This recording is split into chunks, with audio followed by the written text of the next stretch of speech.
Olá, tudo bem? Hoje chegamos à nossa última habilidade matemática para o Enem.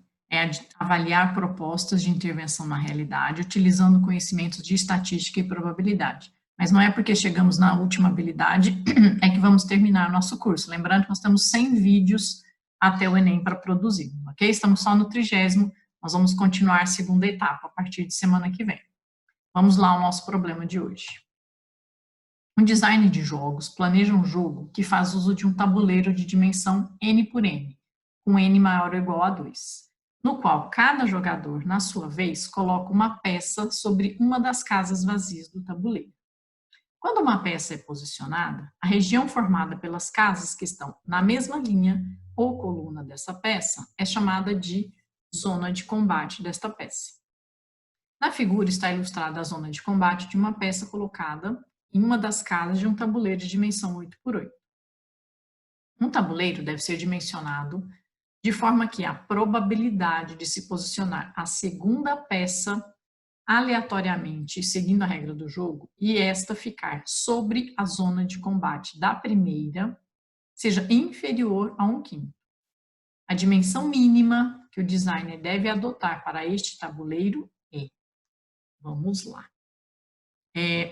aqui ele está mostrando na primeira situação um exemplo do que ele descreve, como para entendermos o que é essa zona de combate. Então, num tabuleiro, por exemplo, 8 por 8, marcamos um local para colocarmos nossa peça, e o que sobra na linha e na coluna são as casas que constituem a zona de combate. Então, nesse tabuleiro que é 8 por 8, dá para percebermos que a zona de combate vai ficar determinada por 7 casas aqui na vertical, 3 embaixo e 4 em cima, e 7 casas também na horizontal, 2 para a esquerda e 5 para a direita. Então, de um total de 8 casas que eu teria numa dimensão, numa direção, eu tenho 8 menos 1, 7. E na outra direção também, das 8 totais, eu tenho 8 menos 1, 7. Então, se nós generalizarmos isso para um tabuleiro N por N, porque o problema se resume a um tabuleiro N por N, nós podemos pensar que a zona de combate, como ele define, é constituída da seguinte quantidade de peças. Na direção, por exemplo, vertical, é o total de casas que você tem da coluna, menos 1 porque você colocou a peça. N menos 1 na vertical. Só que você, somando com as peças da horizontal, na horizontal acontece a mesma coisa. Porque já que é a primeira peça que você vai colocar no tabuleiro, você garante que existe uma única peça ocupada, uma única casa que está ocupada, essa é a peça do posicionamento da primeira peça que você colocou. Então, você tem certeza que você só tem que excluir uma única casinha de cada uma da linha e da coluna, ou seja, isso é 2 vezes n menos 1. Isso é a zona de combate da primeira peça colocada, importante isso. Porque a partir das outras, essas quantidades podem mudar, porque você já tem que considerar que foi colocada uma peça e tudo mais. Por isso que é pensado para a primeira casa apenas. E a pergunta, né, a construção do tabuleiro tem que atender uma condição que está nesse parágrafo. A condição é que a probabilidade de eu colocar a segunda peça seja menor do que 1/5, e a condição é que quando eu colocar essa peça, ela tem que ficar sobre a zona de combate da primeira. Significa isso? Probabilidade é a fração entre os eventos favoráveis e os eventos possíveis. Quais são os eventos favoráveis? Favorável é que a minha segunda peça fique sobre a zona de combate da primeira. Mas quantas casas tem para que aconteça essa condição? É exatamente o número de peças da zona de combate da primeira situação. E nós determinamos aqui que era 2 vezes n menos 1. Isso é a quantidade de casas disponíveis para pertencer à zona de combate quando você coloca a primeira peça num tabuleiro n por n. E eu tenho que dividir pelos eventos possíveis. Possíveis para que eu coloque a minha segunda peça, porque eu estou calculando a probabilidade da segunda peça.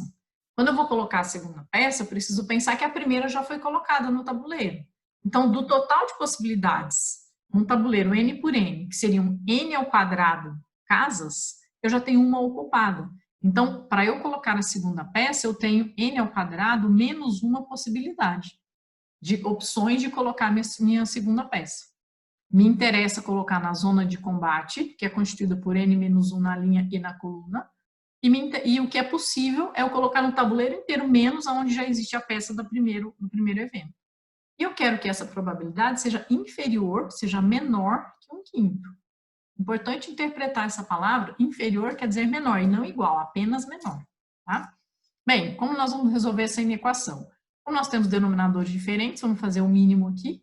5 que multiplica n² menos 1, dividiu por n² menos 1, deu 5 vezes 2 vai ficar 10, que multiplica n menos 1. Isso é menor, dividindo por 5 vai dar n² menos 1, vezes 1 dá n² menos 1. E aí nós temos essa inequação quadrática, né? Nessa inequação quadrática eu tenho no primeiro membro aqui 10n menos 10 menor que n² menos 1. Ou, se a gente lê de trás para frente, n² menos 1 é maior que 10n menos 10. Organizando essa inequação, ela ficaria n², se eu passar esse 10n para o segundo membro, ele vai ficar menos 10n. Esse menos 10 passando para o segundo membro vai mais 10, com menos 1 vai dar mais 9. E isso que está no segundo membro é maior do que sobra no primeiro, só que está sobrando 0. Então, isso é maior do que 0. E eu só inverti de lado aqui, tá? Todo mundo invertido, deu na mesma. Então, nós temos uma inequação de segundo grau e que quer saber aonde essa conta, essa expressão, é positiva, é maior que 0. Para resolvermos isso, nós temos que fazer um estudo de sinal dessa função. E aí, para fazer o estudo de sinal, a gente precisa primeiro achar as raízes dessa função, né? Analisando que isso poderia ser uma f de x, uma função uma f de n, achamos as raízes para saber onde ela é 0, e depois analisamos onde ela é maior que 0. Porque daqui já dá para a gente lembrar que isso é uma parábola que está com boca virada para cima, porque ela é positiva aqui no coeficiente a. E aí nós precisamos achar quem são essas duas raízes. Aqui, fazendo por soma e produto, soma menos b sobre a, vai dar 10. Produto é c sobre a, que é 9. Produto 9 soma 10, nós podemos pensar nas raízes sendo 9 e 1. Porque 9 vezes 1 dá 9, 9 somado com 1 dá 10.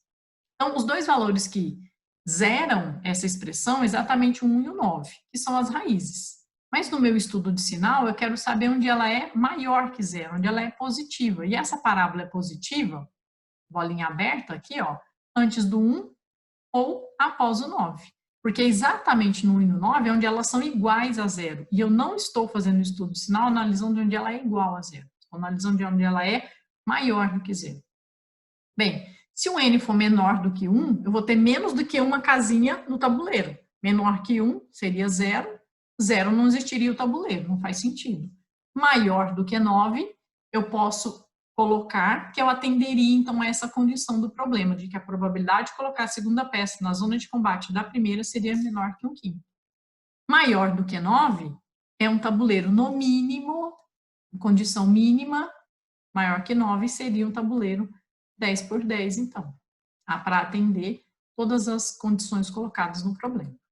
Cuidado, porque se você não colocar esse sinal sendo o inferior, né, começar o problema como sendo o menor o sinal, colocar um igual a alguma coisa, você vai chegar na resposta igual a 9. Você vai ter alternativa para marcar 9 por 9. E aí você erraria o problema, tá bom? Então, cuidado nessa leitura, nessa interpretação, nessa transcrição de uma palavra para o símbolo matemático de forma correta. Porque isso é o detalhe que vai fazer você acertar a sua questão, você sair vencedor na prova do Enem, ok? Só para lembrar, aqui nós avaliamos propostas de intervenção, porque nós estamos avaliando qual a melhor opção dentre todas essas colocadas, né, a partir do estudo da inequação, utilizando os seus conceitos, no caso aqui, especificamente de probabilidade, não usamos tanto a estatística. Certinho? Bons estudos, espero que vocês estejam gostando e aprendendo. Qualquer dúvida, manda lá para mim que eu esclareço para vocês. Um abraço.